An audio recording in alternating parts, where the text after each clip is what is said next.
Welcome to another episode of Prevailing Through Pain, where we talk to our healthcare heroes. And today we have the honor of having Michael Steward. Michael is president of a hospital in our southern sector that focuses on community and leadership.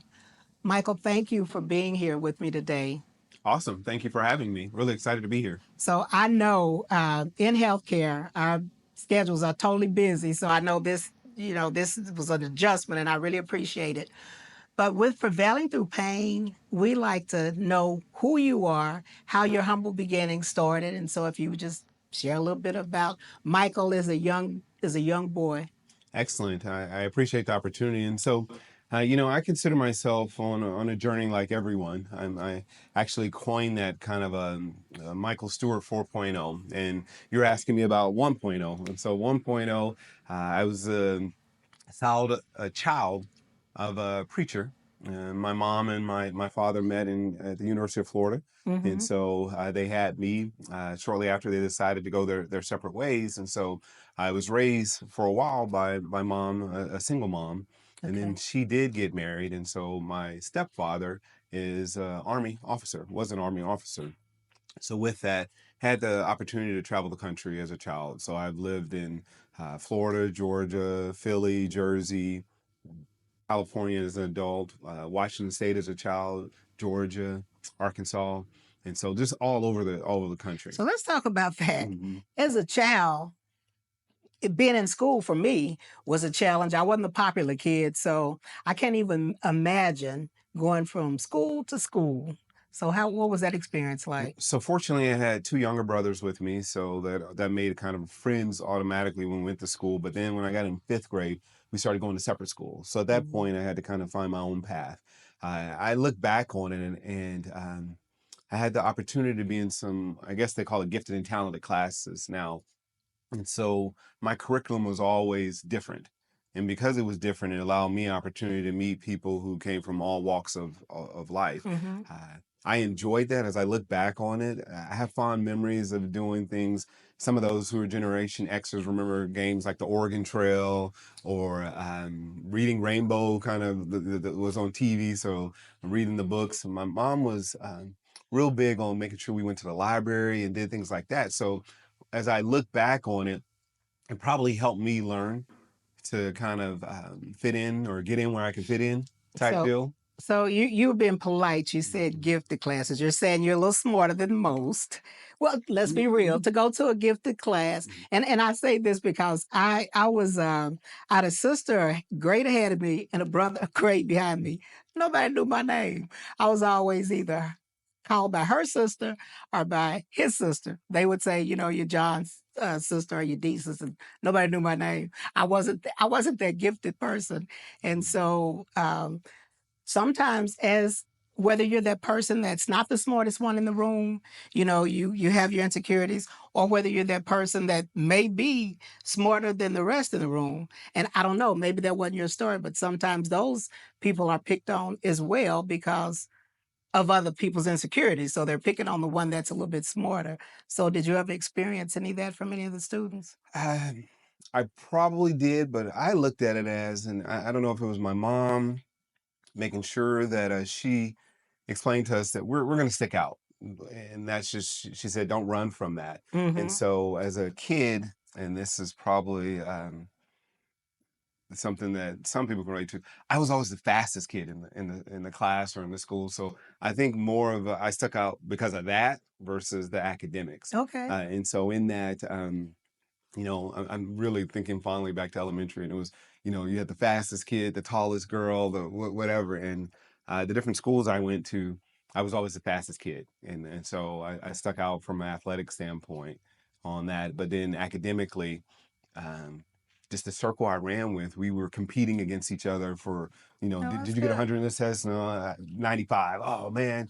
And so I tell my son now, birds of a feather stick together. So, you want to be with the people who are looking to achieve, Right. looking to excel. And so whether it's on the athletics or academics or theatrical, you want to be with people who have ambition and who want to push. So for me, that was something that I remember my crew, and I did develop a crew at each of Mm-hmm. the schools that I went to.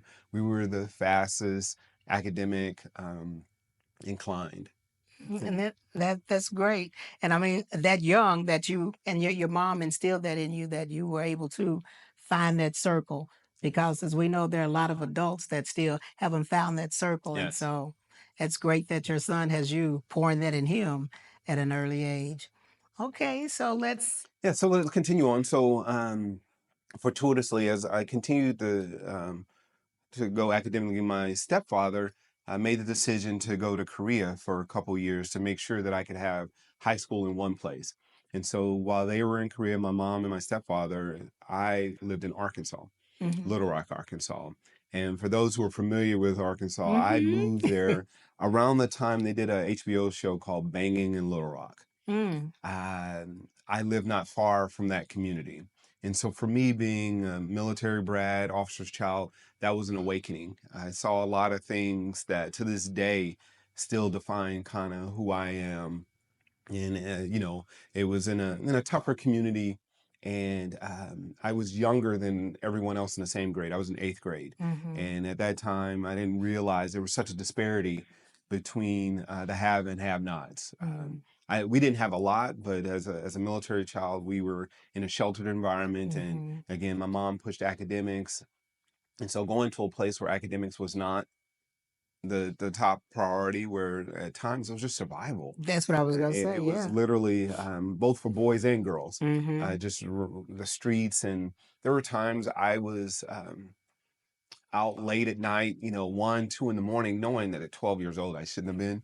But I, yeah, learned a lot from that Oh experience. And wow. as I transitioned from the fond memories of kind of grade school to the middle school, late middle school time period, all of us come of age at some point, right? Mm-hmm. And so for me, I remember my eighth grade year with a lot of, how can I say this? Trepidation, I guess, would, Mm-hmm. would be it. I'm just thinking about some of the individuals that did not make it another year. Like I Yeah. was there only for 8 to 9 months, and there were people a year later that, at that time they ended up being 14, 15 years old who did not survive. And so from there came to Texas, which Mm-hmm. was a relief. I mean, I graduated high school in Killeen, Texas, a military town. Unfortunately, we had a lot of tragedies that happened in and around Killeen at that time. If Mm-hmm. those of you who remember, we had a Luby shooting that happened then. So during my lunch break, we had someone go into Luby's and do a mass shooting. We have the David Koresh, Branch Davidian Yeah. thing in Waco. And then probably the most uh, interesting thing of that time period was we had the first Gulf War. And it Mm-hmm. being military town, we got to see friends, moms, and dads go off to fight at that time. And, that was the first time in my lifetime a Mm-hmm. major conflict that the U.S. was involved in. We had Panama and Iran Contra affair type things, but I'm where gonna I tell knew my age. people, Vietnam was mine, uh, so I'm telling my age. different times. So those were grandparents and Yeah. uncles for me. But to have my dad or my stepdad be involved, he ended up not going himself, but a number of his troops and a number of people in our circle moved Mm-hmm. out for the first Gulf War. And so that made it where our high school, we bonded closely because of the events. And we ended up winning the state championship in football. I was not on the team, but those type of events kind of rally the Right. community together, state championship in track that same year. And so I had a great high school time. Good.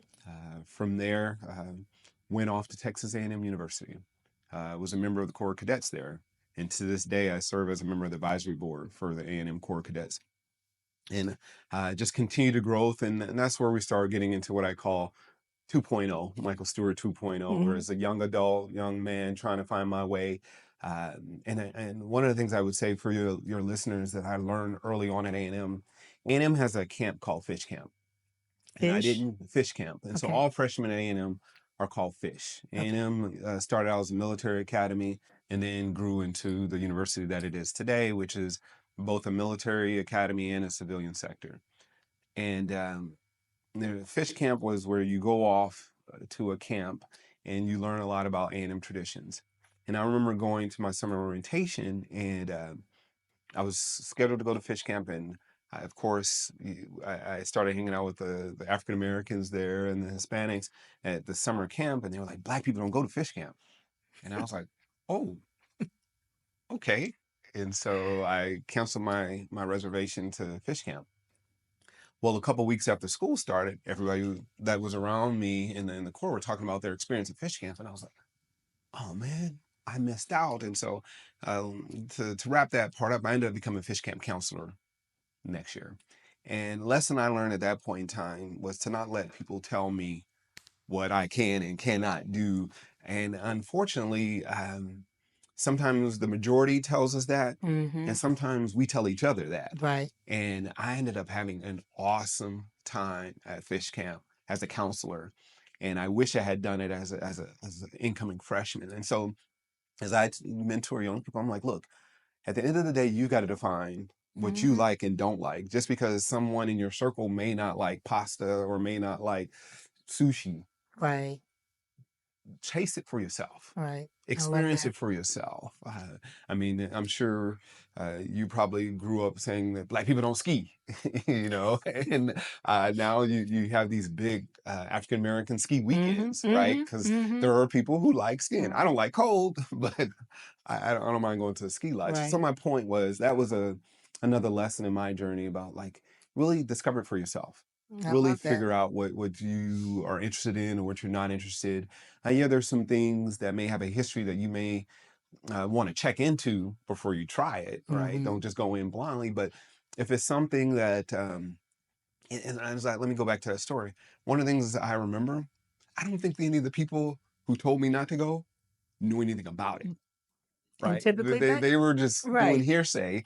And so, because I do remember one individual who told me that summer, once he found out I was a counselor, he asked me what it was like. And so he had this curiosity, and he was one of the people who told me the year before not to go. And so I was like, man, you should have done it with me. Like Yeah. it was just a great experience. And so definitely a lesson learned Yeah, we into do miss out on so many life opportunities when we put ourselves in these little buckets of what we do and don't do, and that's not a female thing, or that's not a male thing, or that's not a color thing. And yeah, growing up in the late 50s, there were a lot of, I would say, missed opportunities on my part and missed opportunities on the people that I went to school with, because one side of the tracks and the other side of the track Mhm. versus coming together and understanding each other. And yeah, so I'm so excited to hear you say, yeah, don't live in those little boxes of we don't do this or they don't do that, because there's so much we can learn from each other. Early on as a Let super. me highlight something on that too, because there's Hmm. two parts to that though, Hmm. right? So there's the part where you miss out, but then there's a part also where they miss out on Right, you, right. right? And that's sometimes I think people forget Those about, missed like, opportunities. as I sometimes have been in rooms and kind of using a Hamilton verse of rooms where it happened. Uh, Sometimes in those rooms, there are people and they ask what I would consider good questions, but if I hadn't been there, who would have You been wouldn't there have to been answer those questions, exactly. right? And so I would challenge that thinking in the sense that yes, you're missing out on things, and people are missing out on Hmm. all the gifts that God has given you to bring to the table. Right. So Even sorry about. no, I no. just really Even wanted to even with highlight that. foods, I like I said, I think back when I was my first job as a supervisor, which that's a whole nother story because that was a fight to be the Yes. first supervisor in that spot. But the different cultures, Indian, African, African American, Caucasian, and everybody was still so cliquish. Hmm. And I remember one of the holidays, I said, let's all bring potluck from our different cultures. And Hmm. everybody kind of looked at me, but as everyone brought something and people would taste it, because we'd encourage each other to taste what we brought. And Hmm. that's, oh, I've never had greens, or I never had curry, or I never had, and so we miss out, they miss out. One of my best friends today, we were 18 and 19 and met in California. They put us on the same ward. We were nurses assistants. And I said, I don't like her. She's one of those white girls that thinks she's black. She didn't like me because she said I was one of those, she thought I was one of those black girls that thought I was tough. Well, this particular week, they put us on the same ward. And so we had to work together. We were 18 and 19. We're in our 60s Yes. now. And not a week goes by that we aren't in touch or trying to figure out if she's coming here, or if I'm going there. But I remember when she lives in Illinois, and I went to Illinois because we both were in California, and then I went back to Oklahoma. She went to Illinois, so we were saying we have to get together, and I was going to go visit her. Her mother had a house in the front, and then was a motel in the back that Mm. she ran. So she picked me up from the airport. You know, we were talking just about every day till I got there. She picks me up from the airport and she's crying. She said, "My mom said you can't stay in the house." Ooh. So I said, "Well, okay, I guess I need to figure out, I don't really have that much money." We were young. She said, "Well, mom said you could stay in one of the hotel rooms, but you can't stay in the house." So I said, "Well, that's okay." So I'm in the back in one of the motel rooms. And the next morning, I went and knocked on the door to ask for Barbara. And her mother opened the door.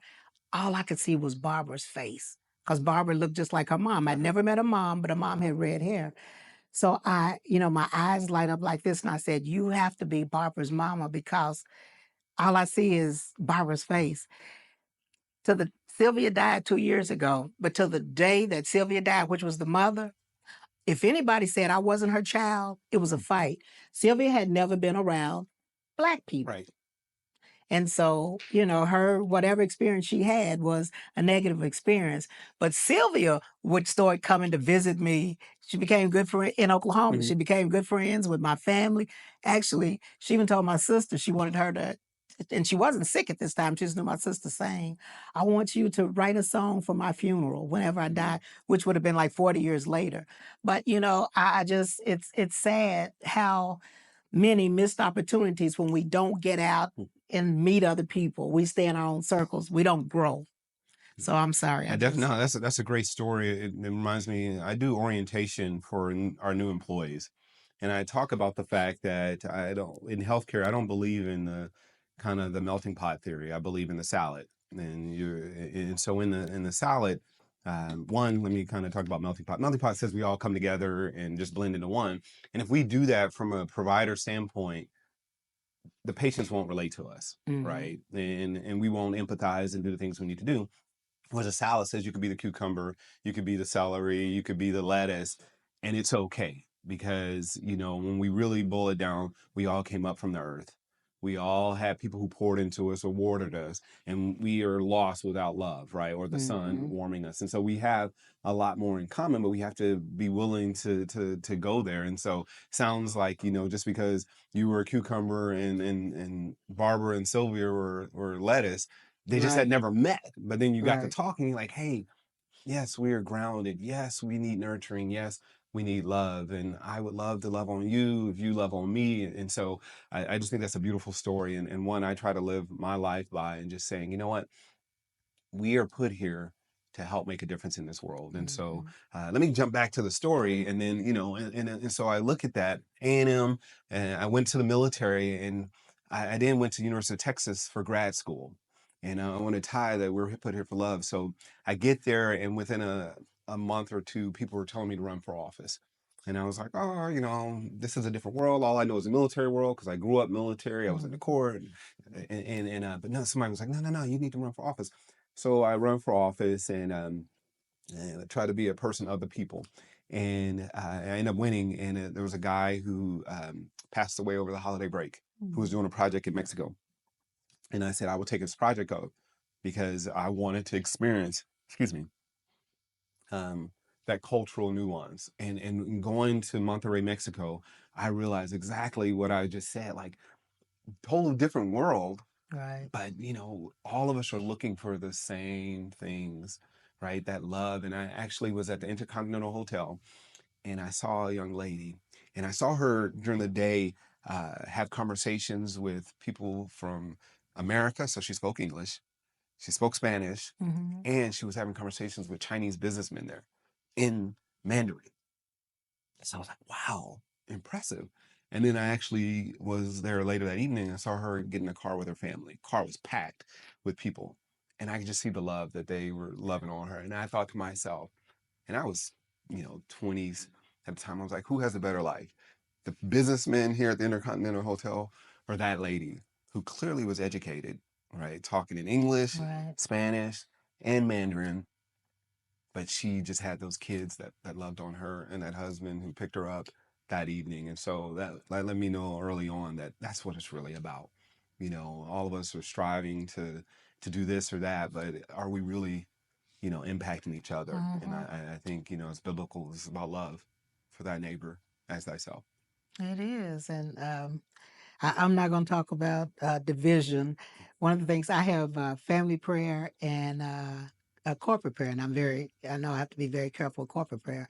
That line is very limited, Mhm. but you know, one of the things in both, it's that praying for not just like family prayer is not just for our family, corporate prayer is not just for you know our business, but it is praying for those that something's happening to Mhm. in today's setting. You know, we throw out names and say prayer. And one of the things we're forever on both lines is praying for our country that we, you know, we once were a divided country, that we continue to move forward and no matter what comes our way, we don't participate in, you know, in any negativity Mhm. because that's what eliminates and keeps the you know hatred from coming in and keeps love together if we don't participate or if we say something kind when someone else does Mhm. not. So we're going to take a pause for our sponsor. We'll be right back. Do you have a powerful story of perseverance? Have you triumphed over pain and want to share your story with the world? We're looking for inspiring guests to join us on the Prevailing Through Pain podcast. Head over to KarenSheridan.me/guest. Fill out the form and let us know your story. Your voice could be the one to inspire others. Your experience can be the one to lift up someone else. Go to KarenSherry.me/yeah. All right, we're back. All right, so love, but Yes. so So let's continuing the journey, yes. And so again, still I consider it part of 2.0, right? And really focused on climbing, right? As a kid, you just want to climb the ladder, climb the ladder, climb the ladder. And so as I graduated from my MBA, I was pressed with a decision on what to do next. All I knew was military. And so I decided it was between education and healthcare. I mm, knew I didn't want to go to school forever, get an EDD or a PhD. And so I just graduated from business school, had been in operational environment with the military. So someone mentioned healthcare. Healthcare has a lot of divisions similar to military, mhm, old healthcare, I would say. And so you kind of had your officers, which were kind of like the doctors. You had the enlisted who actually did a lot of the work, right? Were the you know the nurses and the rest of the staff. And so I said, well, let me leverage my leadership background and my business background and get into healthcare. And so I had opportunity to travel the country and do healthcare in Southern Florida, Northern wow. California, Southern California, Arkansas, Texas. This is actually my third time in Texas. And I just really enjoyed the opportunity to do what I really wanted to which was make an impact, So have an when you first opportunity. got in healthcare, what was your first role? So I came in as a resident, and so the organization I joined at the time had a residency program, Hmm. and so it was a 1 year residency program, and then you leverage that into other assignments. Excuse me. Hmm. Um, but what ended up happening was I got pulled to be a consultant, internal consultant, which allowed me the opportunity to see a lot of things around the country from a healthcare standpoint and climb a pretty steep learning curve quickly. So I got to see what was right and what was challenging at different organizations around the country. Did you find any consistencies? Like it didn't matter which hospital you went to. Every time you went to a different hospital, you said, "These are some of the same issues I'm seeing for this hospital A or Z." Yes, I mean the challenge always, and you're somebody who's been in healthcare. Mhm. One, I don't think the average person outside of healthcare really understands how complex healthcare is, right? And so the second is people always believe the grass is greener elsewhere. Mhm. So I was in a lot of communities that had one or two hospitals, and everybody was like, "This hospital sucks" or "That hospital sucks," not really understanding that it is a challenge across the board to navigate healthcare. Right. I mean, think about from a business standpoint, what industry, and I'm not saying people are widgets, but I am saying what industry do the people who participate in the industry have no control of the inputs, but are expected and held accountable for the outputs, right? So if you are, again, not saying people are exactly the same, but you take a automobile company, they're going to make sure that they know all the quality of the parts that are going into Right. that car Right. before that car rolls off the assembly line. Whereas in healthcare, I'll be the first. I'll eat, chips and Twinkies and ribs and all that, and then go into the doctor expecting them to perform a miracle Right. and make me 100% well.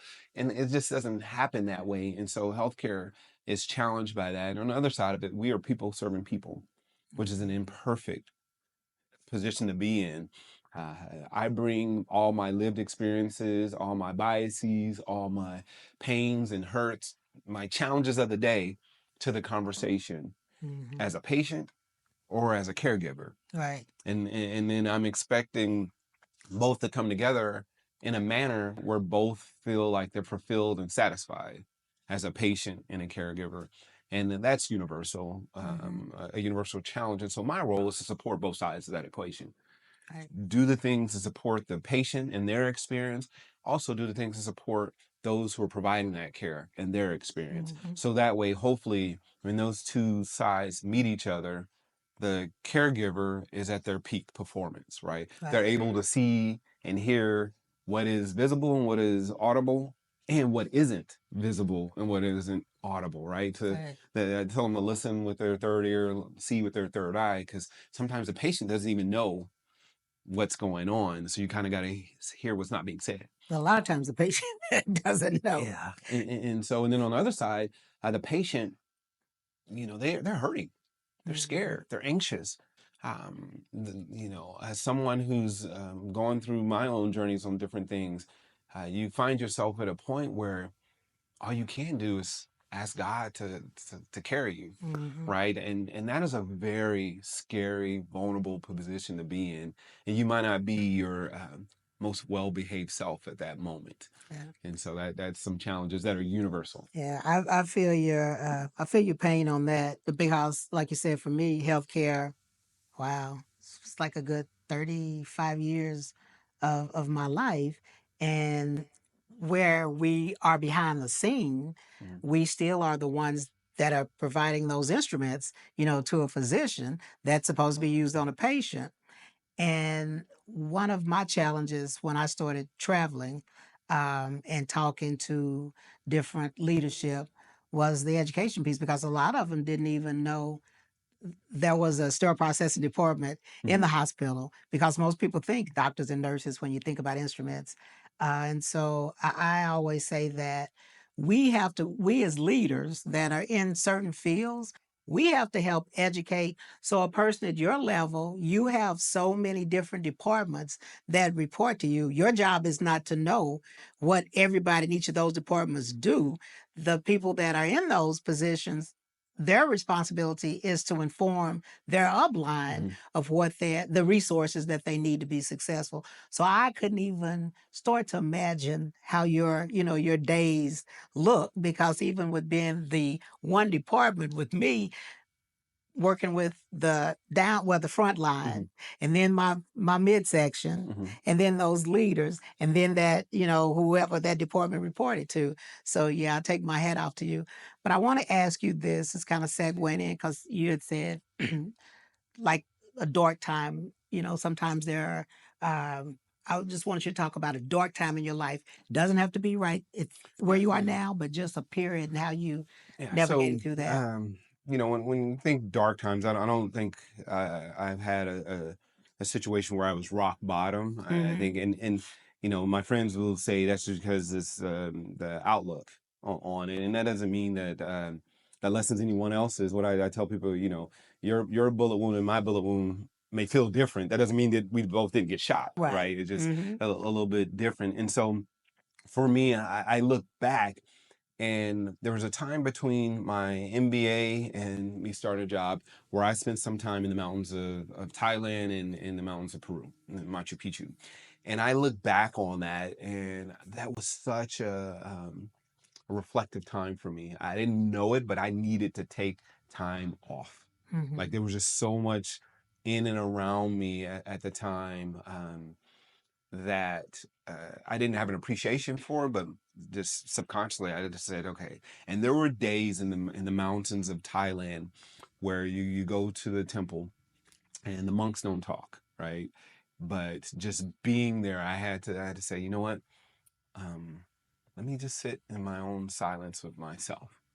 The same thing in Machu Picchu, which is in Peru, just being up there. And I look back and it was a situation where I found myself a young adult, 28, 30 years old, just trying to figure out like what's next. Where am I going to go? I went and I thought I was going to be a Air Force officer for 20, 30 years, retired from the military. I really looked up to General Colin Powell and thought that's what I was going to be doing. And decided that that wasn't the path that I had before me. And so I found myself really thinking about that. And as I share that story with young people, I tell them it's okay not to know, Yeah. right? It is okay not to know. And I think I struggled with that during that period of my life of not knowing.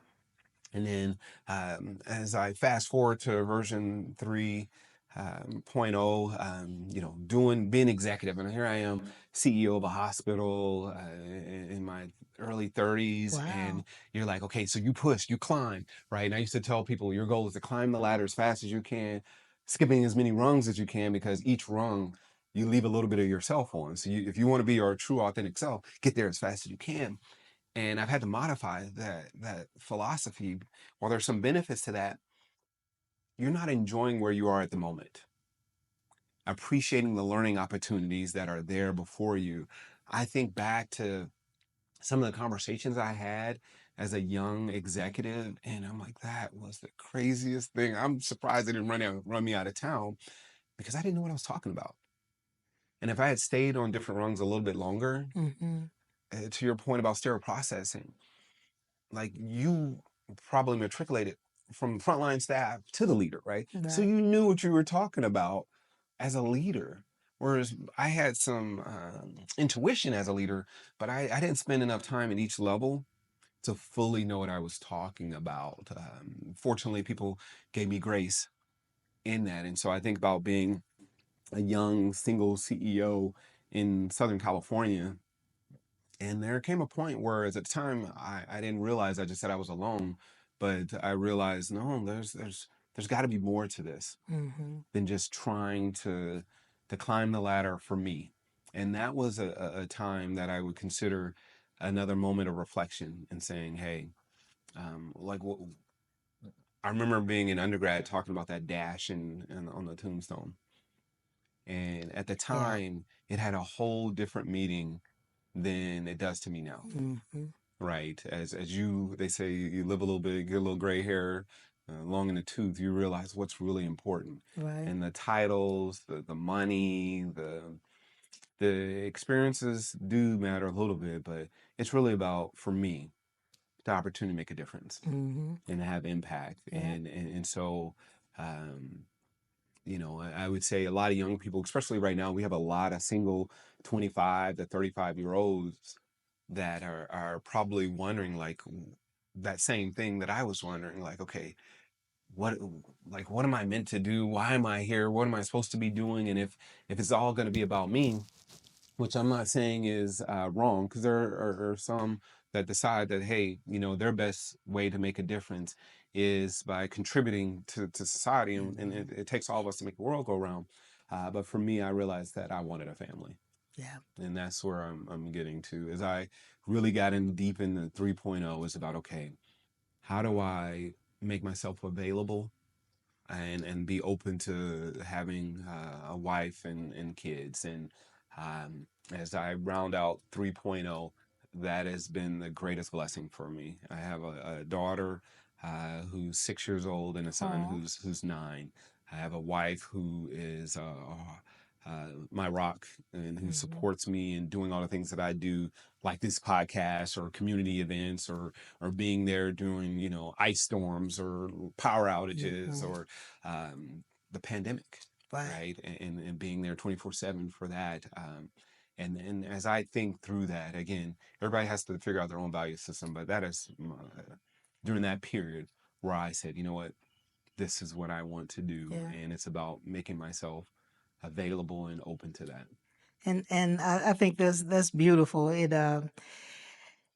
I'm glad you said chasing, not necessarily chasing, but pretty much that's what you were doing, that title, that dollar, because you felt that you had a lot to contribute. You felt there were certain things you wanted to achieve. And I was, God, I haven't even been married 2 years because, Congratulations. thank you, when I decided I wanted to start the business, and even with that, it was from it was from no's. If you tell me I can't do something, mm-mm, you just put fire up under me because I'm going to show you that I can. And for me, when I was told that I'd never be able to go any further in my career, that as far as being a supervisor, a manager, anything like that, and still processing, I was like, no. So at 30 years old, I went to college for the first time to get a degree because I said, I'm tired of people telling me what I can't do. And I was 45 when I achieved my master's because now I need to work. I'm working full time. Pay those So, bills back. yeah, so my associates, then my bachelor's, then my master's. Well, and then I started my business. And so for me, it was just grind, grind, grind. I had started my company in 2005. I didn't take a paycheck from my company until 2012 because it was more important to me to be able to create those opportunities for other people because I thought about even being able to start the company, moving up. So many people poured into me when I would say, how do I do this? Or how do I? And I thought, how many people are out there that are being told no? So with starting the company, if you had the qualifications and you had the desire, I wanted to be able to give you this opportunity. But then now I have all these people that I feel like are dependent on me. Yes. I have to keep these contracts going. I have to keep these people working. And so in 2012, like I said, I got off the road because I had a dual residency between Texas and California. And my headquarters are here. So I got off the road and was just still going back and forth different places, creating opportunities. But I it was just me, I'm burning the candle at both ends because I'm trying to keep things going. And 2020 is when my husband now and I met, and I was thinking, and still even with that, I have too much to do. I don't. But there are those times where I'm thinking, Yes. and this is the funny thing I said he had asked me. He said, "Well, don't you want to get married again?" And I said, well, I guess, eventually I'll look for someone to grow old with.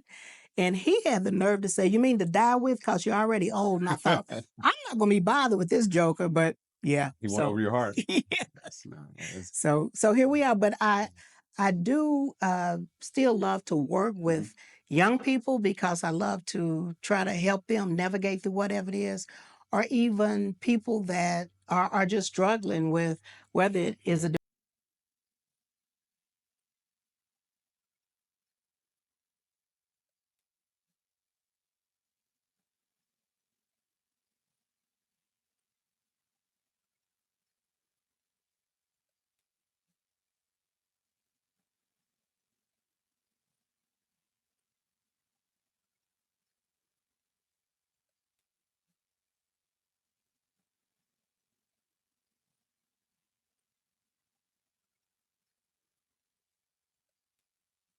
that's what life is all about.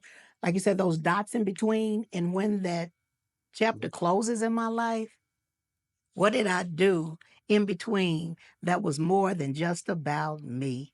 And so I love everything that you said because that's what it's about. Yeah, one of the things I would say is, and you use the term grind, and I used to use that term all the time and change. Yeah, I'm just grinding. I'm on my grind. And someone told me, by definition, grind means wear down, right? And so I would just say, as there are seasons that we have to be about our business, whether that's personal development or business development or whatever. There are definitely seasons on that. I would just say, if the pandemic taught us anything, is that we need to make sure we take inventory of who we are, what our value systems are, and what do we want to leave as a legacy? A lot of colleagues reflected during the pandemic, and I would just tell young people, it's nothing wrong with pushing. It's nothing wrong with having ambition. Some of the feats, I going back to the military, one of the stories I loved was a story about Chuck Yeager, right? Guy who, just an awesome pilot. And one of the things that he did in breaking the sound barriers, when everyone else stopped, he pushed forward, right? Because as somebody who's been in a plane and flown, there, if you go at enough speed, the plane starts shaking, right? And I love the imagery of it because that could be life, right? I mean, it's just like things are just crazy, and you're like, what am I gonna do? And most people, like the pilots prior to the Chuck Yeager, pull back, and they stopped doing the things that were going to position them for success, right? And so I hope people don't think I'm talking out of both sides of my mouth, but he wanted to break the sound barrier. And sometimes if that's where you decide, once you do that inventory that you want to do, you want it to have your business be successful, you want to support those people, sometimes you gotta, and I'm using this imagery for those who don't know, when you're in a jet, you have a Yeah, stick here and you're pushing. And so you push forward. And sometimes you have to do that to you get to do. where you want to be. Just make sure that you're doing it intentionally, right? Because sometimes people are just doing this with their throttle and have no clue why or what they're doing. And at one point in my time, as I talked about either going to the mountains or being in California, I was just doing this. I was just like, okay, let me go faster, let me go slower, and really didn't have a clear sense of why I was doing it. And so that would be kind of a lasting message. You told me to talk to the camera. Yeah, really understand why you're doing what you're doing and if it's worth it, and sometimes it is. And only you know that. So don't let anyone, going back to my first story, anyone tell you otherwise. Going back to that fish camp story, I live that daily, like, okay, is this a fish camp moment for me? Am I letting someone else define my future, what I want to do? Or am I going to do it? And so I just say thank you for doing what you're doing, because it's beautiful, and I can see the love that you have in it. And for me, I appreciate the opportunity to share just a little bit of my story. No, As thank you. my father, who's the Kojic bishop, often says people take things out of context to be a pretext for a subtext. My hopes are that our conversation is used to be a subtext of love, a subtext of not everyone has to hit rock bottom to be able to tell their story, to Right. have a journey. Because the reality is, we all Yeah. carry crosses every day with us. And sometimes I hear people say, well, my situation is not as bad as that, or my situation is not, that doesn't matter. It's your Your path. situation, And, exactly. and for you, it's good and not so good at times. hmm So sometimes you need to push forward in that throttle. I love that. Thank you so much for Well, being a part of our show today.